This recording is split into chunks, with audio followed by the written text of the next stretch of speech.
She said, "I'm dumping you before you embarrass yourself with a proposal," so I walked away. Now her new man cheated with her sister, and she's begging for the peaceful life she threw away. Hey viewers, before we move on to the video, please make sure to subscribe to the channel and hit the like button if you want to see more stories like this. Thanks. Throwaway account because, honestly, I never thought I'd be posting about this. But here I am, a year later, and the whole mess has come full circle in the most ironic way possible. If you're into those stories where loyalty gets trampled and then life serves up some cold, hard justice, buckle up. This is from my perspective, and I'll try to keep it real. No embellishments, just the facts as they hit me. A little over a year ago, I was in what I thought was the perfect relationship. Emily and I had been to a friend's party. She was this vibrant, ambitious woman studying graphic design, full of dreams about starting her own freelance business. Me? I'm a software developer, steady job, good pay, but nothing flashy. I like that about us. We balanced each other. She brought the creativity, I brought the stability. From the beginning, I was all in. I remember our first big hurdle was when she lost her part-time gig during her last year of school. Tuition was piling up, and she was stressed out of her mind. I picked up extra freelance coding work on weekends, skipped a couple of trips with my buddies, and covered her rent for a few months so she could focus on graduating. "You're my rock," she'd say, curling up next to me on the couch after a long day. Those moments made it all worth it. I sacrificed without a second thought because I saw a future with her, a home, maybe kids down the line. Hell, I even started saving for a ring about 2 years in. By last year, I'd squirreled away enough for something simple but meaningful, a solitaire diamond that screamed forever without being over the top. We'd moved into a small apartment together in the city, nothing fancy, but it felt like ours. I handled most of the bills while she built her portfolio, and in return, she made the place feel alive with her artwork on the walls and home-cooked meals when she wasn't buried in projects. Looking back, there were signs, her staying out late for networking events, getting defensive about her phone, but I chalked it up to stress. I trusted her completely. Why wouldn't I? We'd talked about marriage casually, and she always seemed excited. "Someday," she'd say with a wink. That's why, when I finally decided to propose, I wanted it to be right. I confided in her sister, Sarah, about the ring. Sarah and Emily were close, best friends, really. They talked every day, shared everything. I figured Sarah could give me the inside scoop on whether Emily would like the style, maybe even help plan a surprise. I showed her the ring over coffee one afternoon, swearing her to secrecy. "It's perfect for her," Sarah said, eyes lighting up. "She's going to freak out, in a good way." I left that meeting buzzing, planning a quiet dinner at our favorite spot that weekend. Little did I know that trust was about to blow up in my face. The night before the proposal dinner, Emily came home from work acting off, distant, avoiding eye contact. I suggested we order in and watch a movie, trying to lighten the mood. She sat me down on the couch instead, her face a mix of smugness and pity that I can still picture clearly. My stomach dropped. I knew something was wrong. "Look, we need to talk," she started, crossing her arms. Sarah told me about the ring. She couldn't keep it to herself, said she was too excited or whatever. But honestly, I'm glad she did. It saves us both the awkwardness. I blinked, trying to process. "Awkwardness? What do you mean?" She rolled her eyes, like I was the one being dense. "Come on, you were going to propose? That's cute, I guess. But I'm not ready for that. Actually, I'm dumping you before you embarrass yourself with some big romantic gesture. I've been thinking about this for a while." My heart was pounding, but I kept my voice steady. "Thinking about what exactly?" "Us. This." She gestured vaguely around the apartment. "You're great on paper, stable job, reliable, all that. But it's boring. I need more excitement, more passion. Jake from my design group, he gets it. We've been seeing each other for a couple of months now. He's creative, spontaneous. Not like you, always playing it safe with your spreadsheets and routines." I felt like the floor had vanished. Jake? The guy she'd mentioned in passing as a colleague. Flashbacks hit me hard. Me staying up late to help her with her portfolio while she was out brainstorming with him. All those times I trusted her stories. But her words twisted it further, like it was my fault. "You really thought I'd say yes?" she continued, her tone dripping with condescension. "I mean marriage? To you? I've outgrown this. You're like a safety net, but I deserve to fly. Jake makes me feel alive. And proposing now? It would have been humiliating for both of us. You on one knee, me having to say no. Better to end it clean. Outgrown. I echoed, more to myself than her. The ring was burning a hole in my pocket, hidden in my dresser drawer. Part of me wanted to yell, to demand why she'd led me on, but I didn't. I just sat there for a moment, letting the silence stretch. Her smug expression didn't waver. If anything, she looked relieved, like she'd rehearsed this. So that's it, I finally said, standing up. My voice was calm, even though inside I was reeling. Yeah, that's it, she replied, shrugging. I'll pack my stuff tomorrow. You can keep the apartment. Consider it my parting gift. And don't worry, I'll tell everyone it was mutual. No need to make you look bad. I nodded, grabbing my jacket from the hook by the door. If that's how you feel, then we're done. No begging, no tears, no accusations. I walked out into the night, the door clicking shut behind me like the end of a chapter one hadn't seen coming. I crashed at a buddy's place that night, staring at the ceiling, replaying her words. How could someone I'd given so much to dismiss me like that?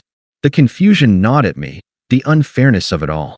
I'd sacrificed vacations, extra hours at work, even put off my own career moves to support her dreams. And for what? To be called boring, a safety net? The next day, I went back to the apartment while she was out. I packed a suitcase with my essentials, clothes, laptop, a few books, and left my key on the counter. No note, no drama. I transferred the lease to her name quietly through the landlord and set up a new place across town, a small studio that felt empty but mine. I didn't block her right away, but I didn't reach out either. The silence was my armor. That evening, my phone rang. Sarah. I almost didn't pick up, but curiosity won. Hey, it's me, she said, her voice tentative but with an edge, like she was doing me a favor. Emily told me what happened. Look, she's just going through a phase. You were moving too fast with the proposal thing. She needs space to figure herself out. Figure herself out with Jake? I asked flatly. Sarah sighed, exasperated. Come on, don't be like that. She's my sister. I had to tell her about the ring. It was for her own good. You guys were comfortable, but maybe that's not enough. You should talk to her, work it out. Begging a little wouldn't hurt. I felt a flash of anger at her hypocrisy. She'd betrayed my trust, and now she was lecturing me? But I kept it cool. Thanks for the advice, Sarah. And thanks for the heads up on the ring. I hung up before she could respond, then muted notifications from both of them. Her call just confirmed what I was starting to realize. The whole family had a toxic streak, always twisting things to suit their narrative. In the weeks that followed, the betrayal sat heavy. I'd wake up in the middle of the night, questioning everything. Was I really that predictable? Had I missed the signs because I was too invested? The confusion turned to a quiet ache. The unfairness of pouring my heart into someone who could discard it so casually. I didn't lash out or badmouth her to our mutual friends. I just withdrew, focusing on the basics. Work, gym, a few books on mindfulness that a coworker recommended. Therapy helped too, short sessions where I unpacked the hurt without wallowing. It wasn't about revenge, it was about reclaiming my peace. Slowly, the fog lifted. I started seeing the breakup as a dodged bullet, but it took time. Days blurred into months of intentional silence, letting the wound heal without her in the picture. It took a while for the dust to settle after that night. The first few weeks were the hardest. The silence in my new studio apartment was deafening. I'd come home from work, drop my bag by the door, and just sit there, staring at the blank walls. No artwork from Emily, no half-finished projects scattered around. Just me and my thoughts. I kept replaying the breakup in my head. Her smug roll of the eyes, the way she called my proposal embarrassing. It stung, not just the betrayal, but the casual cruelty of it. I'd given up so much. Remember that time she wanted to take a design course in another city? I drove her there every weekend for 2 months, handling the gas and hotels out of pocket so she wouldn't stress. And now, I was the one left picking up the pieces. Confusion hit me like waves. Why confide in Sarah, only for her to spill everything? Was the whole family in on some joke I didn't get? The unfairness gnawed at me during long runs in the park or late-night coding sessions. I wasn't angry in an explosive way. It was more a quiet frustration, like realizing you'd been playing a game where the rules were rigged against you. Mutual friends reached out at first, awkward texts like, Heard about you and Emily. Sorry, man. I kept responses short. Thanks, moving on. I didn't trash her. That wasn't my style. Instead, I threw myself into self-improvement. Signed up for a gym membership, started hiking on weekends. Things I'd put off because they didn't fit our couple routine. Therapy was a game changer. A neutral guy I saw bi-weekly helped me unpack the vulnerability without turning bitter. You're allowed to feel discarded, he'd say, but don't let it define you. Months ticked by in that intentional quiet. I got a promotion at work, lead developer on a new project, which meant more responsibility, but also a sense of control I hadn't felt in years. I even started dating casually. Nothing serious, just coffee meetups to remind myself I wasn't boring. The ache faded, replaced by clarity. Emily's betrayal wasn't about me. It was her chasing some illusion of excitement. I stopped checking social media altogether, unfollowing everyone tied to her circle. The silence became my strength, a deliberate choice to detach and rebuild. About 3 months in, the first real attempt at contact came. My phone buzzed with a text from Emily. Hey, stranger. Been thinking about us lately. Can we grab coffee? I miss our deep talks. No pressure, just catching up. I stared at the screen for a minute, feeling a mix of annoyance and indifference. Part of me wondered if she was already regretting Jake, but I didn't bite. No response. A day later, another. Come on, don't be like that. We were friends first, right? Let's not end on a bad note. Still nothing from me. Then the calls started. Voicemails at first, her voice casual, but with an undercurrent of need. Hey, it's me. Sarah said you sounded okay when she called you, but I wanted to check in myself. Things with Jake are fine, but I miss the stability we had. Call me back. Stability? The word made me chuckle bitterly to myself. That's what she'd mocked as boring. I deleted the message without replying. That's when her friends got involved, toxic echoes of her entitlement. One evening, a message from our mutual acquaintance, Lisa. Emily's been asking about you. She's going through stuff. Be a man and talk to her. Ghosting is immature. Immature? After she dumped me to avoid awkwardness? I responded curtly, not interested.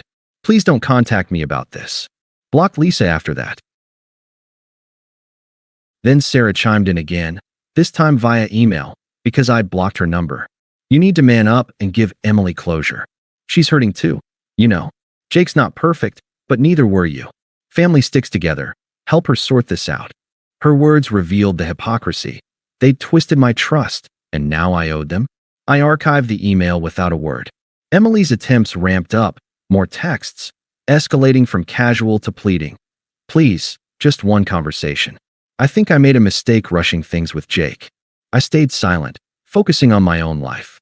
The confusion from those early days had evolved. Now, her outreach felt like noise, irrelevant to the peace I'd carved out. I wasn't sitting around waiting for karma. I was too busy living. Around the 6-month mark, I started hearing whispers through the grapevine. Mutual connections who hadn't picked sides. Emily and Jake had moved in together quickly, all lovey-dovey on social media from what I gathered secondhand. But cracks were showing. Apparently, Jake wasn't the spontaneous creative she'd painted. He was flaky, jumping from gig to gig, leaving her to cover most bills. Then the bomb dropped. Word got around that Jake had been seeing someone else on the side. Not just anyone, Sarah, Emily's own sister. It unfolded like a bad soap opera, but from afar, it felt eerily fitting. Sarah, the one who'd betrayed my secret about the ring, had apparently bonded with Jake over design critiques during Emily's events. One thing led to another, and boom, family dinners turned into screaming matches. Their parents got involved, siding with no one, and the whole unit imploded. Emily was left isolated, crashing on a friend's couch after Jake kicked her out. She lost a big freelance client amid the drama, too distracted to meet deadlines, and suddenly, she was scrambling financially. Mutual friends stopped defending her once the truth spread. Turns out, cheating with family doesn't win sympathy points. Her attempts at reconciliation went from sporadic to desperate. Texts flooded in. I need to talk. Jake cheated, with Sarah, of all people. My world's falling apart. Please, you're the only one who gets me. No response from me. Then calls, voicemails laced with tears. How could this happen? Sarah betrayed me, just like, well, I know I hurt you, but this is worse. I miss what we had.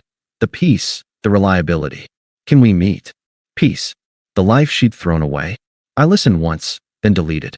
Her family piled on, toxic as ever. An unpleasant call from their mom. Emily's a mess because of you walking away like that. Families fix things. Come over and talk sense into her. I hung up mid-sentence. Emily's desperation peaked in a late-night phone call I actually answered. Curiosity, maybe, or just to end it. She picked up immediately, voice shaky. Thank God you answered. Listen, I screwed up big time. Jake was a mistake. He used me, then went for Sarah. They're together now, and my family's shattered. I can't eat, can't sleep. I want the peaceful life we had back. You were always there for me. Please, let's try again. I'll make it right. Her words dripped with hypocrisy, the same twisted logic she'd used to justify leaving me. Now she craved what she'd dismissed. I kept my tone even, detached. Emily, that's not my concern anymore. But it could be, she pressed, desperation turning frantic. I see now, you were the real deal. Jake's unstable, abusive even in his words. I'm alone, broke. Don't you care? No, I said simply. I've moved on. This call changes nothing. She paused, then anger crept in. You're heartless. After everything, you just disappear? Fine, rot in your boring life. You deserve to be alone. I ended the call, blocked her number for good. Her rage showed her true colors, entitled, unrepentant. It didn't faze me. By then, she was just an echo from the past. I focused forward. My job was thriving. I'd taken up photography as a hobby, and I'd met someone new. Mia, a kind, grounded woman who appreciated stability without mocking it. Life felt full, earned. A year after the breakup, I was out at a cozy restaurant downtown, the kind with dim lights and good wine. Mia and I were on a date, laughing over appetizers, talking about a weekend trip we'd planned. That's when I spotted Emily across the room, alone at the bar, looking worn down, nursing a drink. Our eyes met briefly. She froze, then approached our table hesitantly, eyes red like she'd been crying. Mind if I sit for a second? She asked, voice trembling. But she didn't wait, pulling up a chair. I can't believe it's you. I've been thinking about us nonstop. Jake and Sarah, they're engaged now. Can you imagine? My family's cut me off, blaming me for the mess. I'm living in a crappy rental, scraping by. I realize what I lost. You are life. It was peaceful, real. Please, give me another chance. I beg you. Mia glanced at me, confused but composed. Emily's desperation hung in the air, her hypocrisy on full display, begging for the boring she'd ridiculed. I met her gaze calmly, no emotion stirring. Emily, this isn't the time or place. But it could be, she insisted, tears spilling. I see you're with someone. Congrats, I guess, but she's not me. We had history. Don't throw it away. I introduced Mia politely. This is Mia. We're enjoying our evening. Then, firm and definitive. I hope you and your family are able to sort things out. Now, we'd like to get back to our dinner. She blinked, stunned, searching my face for sympathy that wasn't there. That's it. After everything. Yes, I said, turning back to Mia. That's it.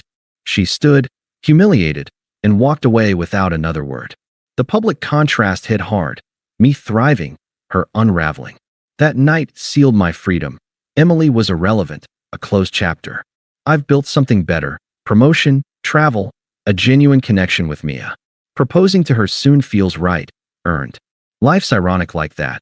The embarrassing proposal she dodged set me free. If you're reading this, trust the quiet dignity. It pays off. Thanks for watching. Make sure to subscribe to the channel and hit the like button. What do you think about this story? Share it in the comments.